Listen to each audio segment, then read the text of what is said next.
বীর চট্টলা টিভি। আসসালামু আলাইকুম। বীর চট্টলা টিভি থেকে আমন্ত্রণ জানাচ্ছি আমি তানিশা সুলতানা আফিফা। মহানগর বিএনপি সদস্য সচিব জননেতা জনাব নাজিমুর রহমান এক নিরলস সংগ্রামী নেতা। বাংলাদেশের রাজনৈতিক অঙ্গনে কিছু নেতা থাকেন যারা নিজের স্বার্থের ঊর্ধ্বে উঠে দলের জন্য জনগণের জন্য অক্লান্ত পরিশ্রম করে যান।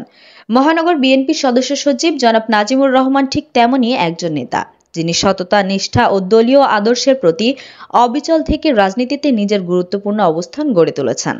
জনাব নাজিমুর রহমান শুধু একজন রাজনৈতিক নেতা নন, তিনি একজন দক্ষ সংগঠকও। তার নেতৃত্বে মহানগর বিএনপি আরও সুসংগঠিত ও কার্যকর হয়েছে।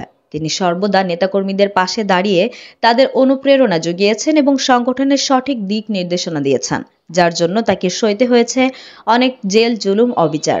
তারপরেও তিনি দলের দুঃসময়ে তৃণমূলের নেতাকর্মীদের ত্যাগ না করে তাদের পাশে থেকে সাহস জুগিয়েছেন। রাজনৈতিক জীবনে অনেক চড়াই উতরাই পেরিয়ে আজকের অবস্থানে পৌঁছেছেন জনাব নাজিমুর রহমান।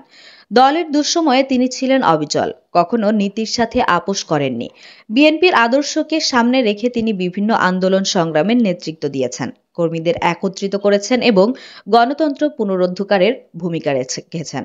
নেতাকর্মীদের কাছে তিনি শুধু একজন নেতা নন, বরং একজন অভিভাবক তুল্য।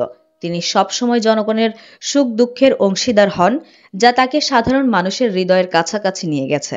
তাই তো পবিত্র ওমরা পালন শেষে দেশে ফিরে নেতাকর্মীদের ভালোবাসায় সিক্ত হলেন আওয়ামী দুঃশাসনের শিকার, বারবার কারা নির্যাতিত রাজপথের লড়াকু সৈনিক, নেতৃত্ব, ত্যাগ ও সংগ্রামের প্রতীক জননেতা জনাব নাজিমুর রহমান।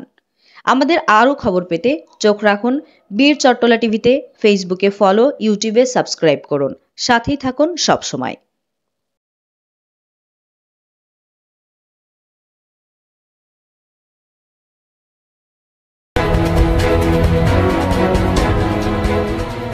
বীর চট্টলা টিভি।